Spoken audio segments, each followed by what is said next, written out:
Hi, this is Miss Meisel in the Media Center. Miss Oliver emailed me and told me that y'all were doing a bioethics project where you were required to use at least 5 scholarly sources and that she wanted you to put them in MLA format. I'm making this quick little video to show you several ways to achieve this goal and to find some scholarly sources. The first thing I'm going to show you is I have a Google Doc open, and I'm going to be using this Google Doc throughout the research to collect my sources and create my MLA Works Cited page to show the sources in MLA formatting. The first thing you're going to do after you create your Google Doc is to use an add-on. So we're going to need to get an add-on from the add-on store by clicking on add-ons and going to get add-on. The one we're wanting to use is called EasyBib, which isn't showing up for me in the first windows. So I'm going to type in the words EasyBib in my search bar and find the EasyBib bibliography creator, which is free, and I'm going to add it to my Google Chrome. It'll ask me to pick my school email, and then we're going to allow it to access that information. Now we have an add-on here. In our add-ons, if you see, I have EasyBib bibliography creator, and I can manage my bibliography for this document. I can use this window over here to create the actual bibliography, and I'm going to do that right now by just clicking Add Bibliography to Doc. If you'll notice, it made me a title over here called Works Cited and centered it.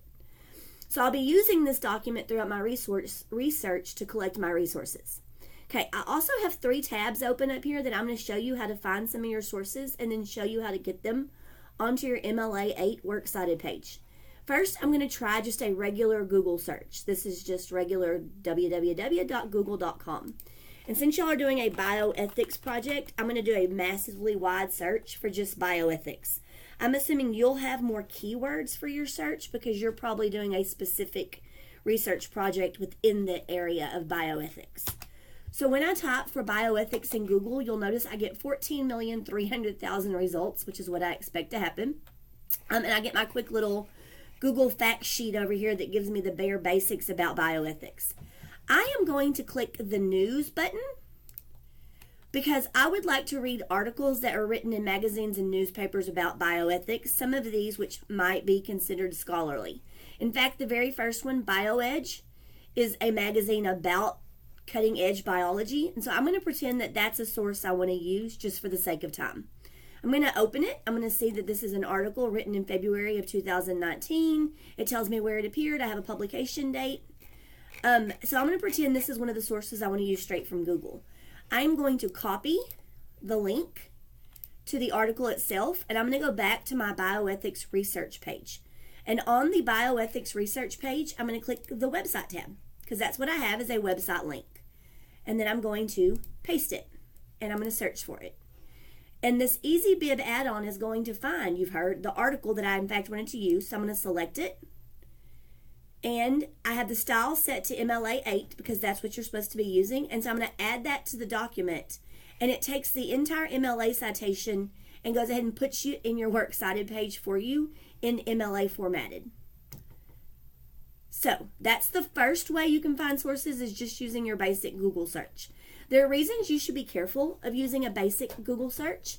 Mainly, it's up to you to determine the validity and the reliability of that source. So I'm going to show you 2 other ways we have of getting sources which might work better for the specific details of this project. And that's Google Scholar and then our own Hudson High School webpage.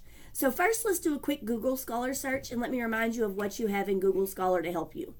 If I do a Google Scholar search for bioethics, notice I'm still in Google Scholar, and here I'm going to get 596,000 results. I can do a custom date range over here. Let's say I only want to hear things that are within the last 8 years of bioethics research. So then that's going to narrow it to 118,000. For the sake of time, once more, I'm just going to randomly pick one. Let's pretend that I have opened this book written in 2015, Bioethics and Nursing Perspective. When I open it, I see the book over here so I can read, search through it or whatever. And so I'm going to go back now. So let's pretend that is one of your sources you used. Right here on the actual Google Scholar research page, you have these quotation marks and it says cite. All you have to do is click that and it gives you the citations for all different formats. So since we want the MLA one, I'm going to copy the MLA. I'm going to come back to my bioethics project And I'm going to add this to my works cited page by just pasting it in. I noticed these don't match, and I'm going to go back in a second and tell you how to make all of this match and look clean at the end of your research. Let's pretend now that we're also going to use this book here, The Fiction of Bioethics. So we'll notice that that one is actually downloading down here. So I would have to open it down here as a download. But let's say we opened it, it looks good, and I want to use it. So I'm going to use my cite tool one more time. I'm going to copy the citation and come and paste it on my works cited page. Okay, then I'm going to show you the very last type of resource you should be using, or you could be using. As a school district, we actually buy and pay for several databases for our students to use to get scholarly materials. To access those paid subscriptions, you're going to need to go to the Hudson High School webpage and go to the Media Center at the top. And that page looks like this. So once you're on the Media Center webpage, you're going to click Online Catalog. I know that sounds weird because that's where you find library books, but it's also where you find databases that the library owns, just like any other library material. You are going to actually log in to the library catalog. You probably didn't know you could do that, but you can. Your username is going to be your alpha key, and your password is the number 0 followed by the 4 numbers of your lunch number. So if your lunch number is 1234, your password is 01234. Buzz the Hornet's password is 0 followed by his lunch number. And you'll see here that Hello Buzz T. Hornet is logged into the Hudson High School Library. Quick little fact here, you can actually see here what the top 10 books in the library are right now, and any books you might have checked out would be available right here. From this page, you're going to need to go and to the Follett Shelf. Follett Shelf shows you all of the library's resources in a bookshelf format. It opens and looks like this. You can see library books all right here. We're actually not wanting to find a book in the library. We're wanting to use an interesting part of our catalog called collections. I have made a collection inside the collections tab of all of our Hudson High School databases right here.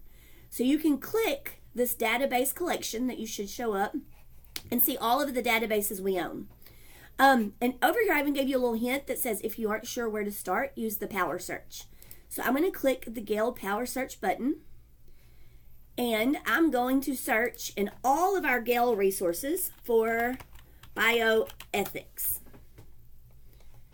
And I'm going to see that I have gotten many sources. I have 3,413 magazine articles, 18,000 academic journals, some books, some news stories, some images, and some videos. Since y'all are being required to use scholarly sources, academic journals would probably be the best place for you to start. Once again, I'm not going to open and go through these sources, but if I were, let's pretend I like this one, Artificial Intelligence in Healthcare and Biomedical Research. So this is a source I want to use. I'm going to open the source. It's going to give me a full text of the article, which means you can see everything that was written in that article. And I'm going to use my citation tools over here. Make sure it's set to MLA 8 once again, since that's what you're required to use. And I'm going to, actually I could just hit select, and then I'm going to copy that MLA 8 citation, and I'm going to paste it onto this web page. Now, once again, you'll notice because I copied and pasted it, it's highlighted in a funky gray color. This is not a finished MLA citation page. Since you have to have at least 5 sources, I'm going to go back to my power search and pick one more so we can have 5 on there when we start to play with our MLA works cited page. I'm going to do Debating Diversity, a commentary on standards of practice and empirical bioethics research. Here once again is the full text of the article. I'm going to read it, decide I do want to use it, so then I'm going to use my citation tool. Oh, I want to take 2-second time out to show you if you would like to make sure you keep these articles and they're easy for you to find again. You can send it straight from Gale to your Google Drive by using this button. So pretend you did that so you have a copy of this article in your Google Drive in case you need to reference it again. I'm going to go to my citation tool again, MLA 8. I'm going to copy and paste that citation into my works cited page. So now I have 1, 2, 3, 4, 5 different sources on my works cited page. But an MLA works cited page has to all be formatted exactly. So select your entire works cited page and make sure you pick a standard font. The usually preferred fonts are either Calibri, Arial, or Times New Roman. So I'm going to do Arial. We want it to be 12-point font across the board. Some of these were highlighted in a funky gray color, so I'm going to click the highlighter and make none. And now you'll see it's starting to look significantly more like an MLA works cited page. You have to have hanging indentions, so there we go. Okay, the last thing I'm going to have to do is copy and paste to rearrange the orders of these, because a true MLA citation page needs to be in alphabetical order. So Bally would go first, and then Carter, and then Chambers, then Johnstone,